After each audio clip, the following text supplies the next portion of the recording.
What I love about the job is the research aspect of it and the challenge of a designer that has a neat problem, trying to find the right materials to suit their needs.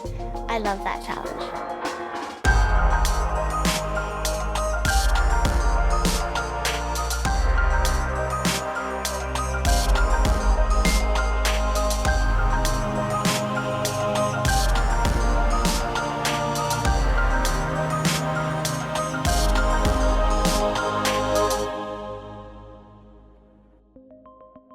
I know I've done a good job or a great job when the same designer team asks me to be a part of the next project with them.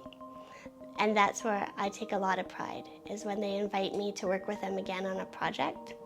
As far as the documentation goes on what we produce, we used to produce paper copies for everything, but in this day and age it's all digital. So we don't actually see the magnitude of what we're doing. And then as far as going to see jobs after they're built, I work all across Canada and into the United States and even into Qatar as well. I've done projects around the world. So I don't often get the opportunity. In Calgary locally, I try to drive by a project, but that's really about it if I happen to be there. And it's just a matter of time, and I'm so busy looking at the next one.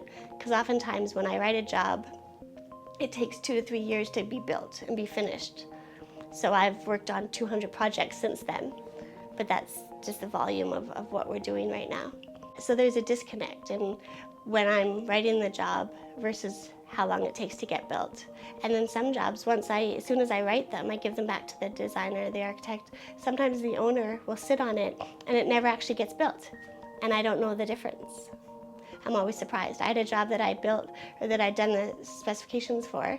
I thought they built it, and then 2 years later, I got a call from the architect saying the owners never built it, but now they're tendering it. They're putting it out to bid for the contractors. Is there anything we should know?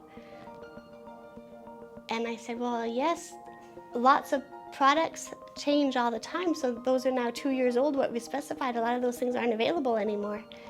So then we had to look at it and decide what we wanted to change and what we had to change. And it's interesting all the time. There's always something to keep us busy, for sure.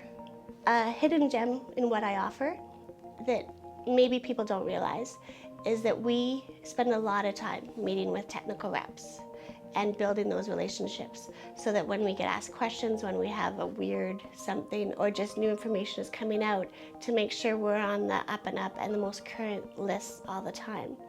There's also times where I'm working on a project that has a crazy deadline, I'm working late, I need to know there's people that I can phone past 5 o'clock to get those answers so I can meet my own deadlines of 8 o'clock the next morning, potentially. So I do have a handful of people that I built those relationships with that I can depend on, and I know that they will answer the phone if I need help. I would say that that's part of the relationships that you have to build is on a personal level as well, because people take their work personally, and you're invested in the project, and it's your heart and soul that's going into that, especially being an owner in my company, because it's my reputation that's on the line. And if I don't deliver, I won't get the call back to have another project with a firm. So it's very important that I'm putting everything into each project every time.